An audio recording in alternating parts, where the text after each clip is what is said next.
Hello my dear ladies and gentlemen, நாம இன்னைக்கு எந்த வீடியோட ஒரு ரியாக்ஷன் பார்க்க போறோம் அப்படின்னா, நம்ம கீர்த்தி சுரேஷ் மேம் நடிப்பில் ஒரு படம் வந்து ரிலீஸ் ஆக போகுது. அந்த படத்தோட பேர் வந்து ரிவால்வர் ரீட்டா. அந்த படத்தோட அஃபிஷியல் ட்ரெய்லர் தான் வந்திருக்கு. அந்த ட்ரெய்லர் தான் நம்ம இப்போ பார்க்க போகிறோம். அண்ட் படம் எப்போ ரிலீஸ்? படம் இந்த மாதம் தான் ரிலீஸ்ன்னு நினைக்கிறேன். யார் காஸ்டிங் அப்படின்னா, கீர்த்தி சுரேஷ், அதுக்கப்புறம் ராதிகா சரத்குமார், சூப்பர் சுப்ராயன், சுனில், ஸோ நிறையா ஒரு 20 பேர் பக்கம் இருக்குது. Written and directed by J K. Chandru பண்ணுறவங்க தான் பண்ணுறாங்க. அப்புறம் மியூசிக் வந்து சீன் ரோல். இந்த ஜே.கே. சந்துரு பண்ணுறவர் வந்து ரைட்டர், மாநாடு படத்துக்கெல்லாம் பார்த்துருப்பீங்க. ஸோ ரைட்டிங் இதில் இருந்திருப்பாங்க. மியூசிக் வந்து சீன் ரோல்டன், அதுக்கப்புறம் எடிட்டர் பிரவீன் கேஎல், டிஓபி வந்து தினேஷ் கிருஷ்ணன். ஸோ இந்த ட்ரைலர் நேற்றுக்கு ஒரு ஃபர்ஸ்ட் லுக் ஒன்று வந்திருந்தது. ஃபர்ஸ்ட் லுக்கில் வந்து இவங்க நடுவில் கன்னை வச்சுட்டு, ஃப்ளார் ரோஸ் வச்சுட்டு நிற்கிற மாதிரி நடுவில் வச்சு சைடில் 4 பேர் வந்து கன் வச்சுட்டு நிற்கிற மாதிரி அதை பார்த்துட்டே ட்ரோல் பண்ணிகிட்டு இருந்தாங்க. ஸோ இதில் வந்து ட்ரோல் பண்ணாத அளவுக்கு தான் ட்ரெய்லர் இருக்கும்னு நான் நினைக்கிறேன், நான் நம்புகிறேன். அண்டு இப்போ ரீசெண்டாக இவங்க நடித்த மேக்ஸிமம் படங்கள் வந்து பெருசாக அந்த லெவலுக்கு போகலை. சண்டை கோழி 2, அதுக்கப்புறம் பென்குயின், மிஸ் இந்தியா, அதுக்கப்புறம் அண்ணாத்தை, சானிகா இதுவும் நல்லா இருந்துச்சு. எனக்கு அந்த படம் பிடிச்சிருந்தது, ரொம்ப பிடிச்சிருந்தது. அதுக்கப்புறம் சைரன் சரியாக போகலை, ரகுதாத்தா சரியாக போகலை, பேபி ஜான் நல்லா போகலை, அவ்வளோதான். ஸோ இப்போ வந்து இந்த படம் வந்து வரப்போகுது. இவங்க லீடாக பண்ணுறாங்க. பார்க்கலாம் ட்ரெய்லர் எப்படி இருக்குது அப்படின்னு சொல்லிட்டு. 3, 2, 1 go. Makers of Maharaja. Oh okay. தெருவில் ஒரு வீட்டில் தொழில் பண்ணுறாங்க. அது எந்த வீடுன்னு தெரியுமா? தொழிலா? என்ன தொழில்? யோ தடிவான் மேலே வந்துக்கிறா, தொழில் தான் தெரியாதா?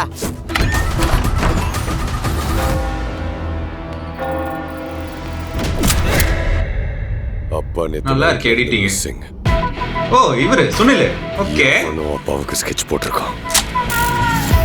பாண்டிச்சேரியில டிராகுலா பாண்டியனுக்கு ஸ்கெட்ச் போடுற அளவுக்கு அவனுக்கு தைரியம் இருக்கு பாபே. ஓகே. ஓ கஸ்டமர் பேர் என்ன? அவங்க பேரு ரீட்டா சார். கஸ்டமரா? எங்கடா என் அப்பா? அத்தா அத்தா அத்தா என்ன கேட்டா எனக்கு என்ன சார் தெரியும்? அவன் பேரே ஆத்தா குமார் சார். ஆத்தான்னு சொல்லாம அவனால பேச முடியாத தான் வாயை பொத்திக்கிட்டு இருக்கேன். ஏன்டாடே? இன்னைக்கு ஷோ கன்ஃபார்ம். நைட்டு 10 மணிக்கு பாண்டியனோட தலை உங்க கையில இருக்கும். பூச்சிருக்கான பாரு. எந்த வீடுடா? அந்த வீடு தான்ச்சி. நான் மாலை போட்டிருக்கேன், நீ பாரு. இந்த ஆளை துண்டு துண்டா வெட்டி ஒரு 5-6 பையில கட்டி ஆளுக்கு ஒரு பையத்துக்கிட்ட போய் கடலை போட்டுருவாங்க. இந்த ஆள் வந்து வீட்டுல செத்து கிடக்குறது மட்டும் பாபிக்கு தெரிஞ்சிச்சு, நம்மள துண்டு துண்டா வெட்டி கொன்றுவான். என்னடி பண்ண போறோம்? லல்லு மூலமா எந்த பையன் என் அப்பனுக்கு ஸ்கெட்ச் போட்டிருந்தாலும் சரி, எப்படியா நாங்கள் அவனை போட்டுருவான். போட்ரியா? நான் தூக்குறேன். நல்லா இருக்கு, சினிமாட்டோகிராஃபி நல்லா இருக்கு. Family family family family family family இந்த வீடு தானே? எல்லாம் ஃபேமிலி ஃபேமிலி. நம்ம குடும்பத்துக்கு ஒரு பிரச்சனை வந்துச்சுன்னா அந்த பிரச்சனையில இருந்து நம்ம குடும்பத்தை காப்பாத்துறதுக்காக நியாயம், தர்மம் உங்ககிட்ட தான் கேட்கிறேன். பாவம், துரோகம் இதெல்லாம் எதையும் பார்க்க கூடாது. நம்ம எதை செய்யணுமோ அதை கரெக்டா செஞ்சிடணும். அத்தா ஓ கெட்ட வார்த்தை பேசுறா. நீ பேசி விட்டுற திருப்பி.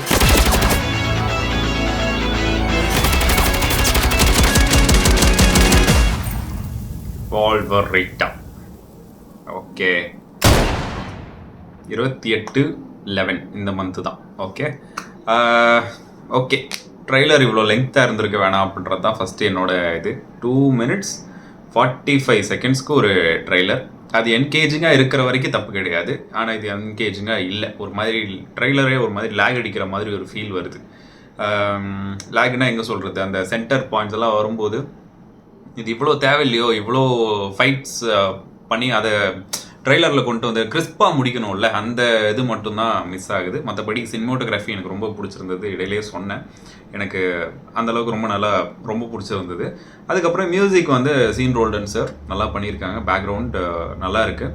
டிஓபி வந்து தினேஷ் கிருஷ்ணன் செம்மையாக பண்ணியிருக்கீங்க, சூப்பராக இருக்குது. அப்புறம் ஸ்டன்ஸ் வந்து திலீப் சுப்ராயன் சார் தான் பண்ணியிருக்காங்க. S okay. ஆனால் இது படத்தில் எந்த அளவுக்கு ஒர்க் அவுட் ஆகும் அப்படின்னு தெரியல. இது பார்க்குறதுக்கு கிட்டத்தட்ட கோலமாவு கோகிலா படம் படத்தோட அந்த கோர் ஸ்டோரி மாதிரி இருக்குது. ஃபேமிலி ஒரு ப்ராப்ளம், அதுக்கப்புறம் அதில் நடக்கிற அந்த இன்னசென்ட் ஃபேமிலி வந்து எப்படி தப்பிச்சாங்க அப்படின்ற மாதிரி தான் எனக்கு தோணுது. இதை பார்க்கும்போது அப்படி தான் இருக்குது. பட் அதில் வந்து நெல்சன்னா பண்ண ஒரே ஒரு ஒரு பெரிய விஷயம், ஒரு டேரிங்கான அட்டெம்ப்ட் என்ன அப்படின்னா, எல்லாரையுமே வந்து ஒரு பர்ஃபெக்டாக யூஸ் பண்ணுது. நயன்தாரா மேம் இருக்காங்க, அவங்கள மட்டும் நான் யூஸ் பண்ணும் அப்படின்றத தாண்டி ஜாக்லினாக இருக்கட்டும், யோகி பாபு சாராக இருக்கட்டும், அப்புறம் கூட ஒரு சின்ன பையன் மாதிரி ஒரு ஆக்ட் பண்ணியிருப்பார் அவராக இருக்கட்டும், அப்புறம் அந்த ஃபேமிலியே பார்த்தீங்க அப்படின்னா ரொம்ப இன்னசென்ட்டாக சூப்பராக யூஸ் பண்ணியிருப்பாங்க. அதுக்கப்புறம் நம்ம சரவணன் சாராக இருக்கட்டும், ஸோ இவங்களெல்லாம் யூஸ் பண்ண விதம், நிஷா இவங்களெல்லாம் யூஸ் பண்ண விதம் வந்து அது ஒரு வேறு மாதிரி இருந்துச்சு. அவங்ககிட்ட அந்த ஃப்ளேவர்ஸ் வந்து எக்ஸ்ட்ராக்ட் பண்ண மாதிரி இருந்தது. ஆனால் அதுவுமே வந்து தியேட்டரில் ஒர்க் அவுட் ஆச்சு, டிவியில் போட்டால் ஓடிடியில் போட்டால் அந்த அளவுக்கு பெருசாக போகலை. ஸோ இதுவுமே வந்து அந்த லெவலுக்கு செம்மையாக ஒர்க் பண்ணியிருந்தாங்க அப்படின்னா, அதை தியேட்டரில் என்ஜாய் பண்ணுற மாதிரி பண்ணியிருந்தாங்க அப்படின்னா ஓகே. அதர்வைஸ் இது வந்து கொஞ்சம் மிக்ஸ்டு ரிவ்யூஸ் வரதுக்கான சான்சஸ் நிறையா இருக்குது. ஏன்னா ட்ரைலரை வந்து நல்லா பக்காவாக கொடுத்தாங்க அப்படின்னா தான் அதுதான் ஒரு கேட்வே மாதிரி ஒரு படத்துக்கு கூப்பிட்டு போகிறதுக்கு. அது கொஞ்சம் மைல்டாக லேக் ஆகிற மாதிரி எனக்கு தோணுது. உங்களுக்கு எப்படின்னு தெரியல, உங்களுக்கு என்ன தோணுதோ மறக்காமல் கமெண்ட் பண்ணுங்கள். பட் எனக்கு தான் தோணுது. நல்லா இருக்கலாம், பார்க்கலாம் படம் வந்துச்சுன்னா.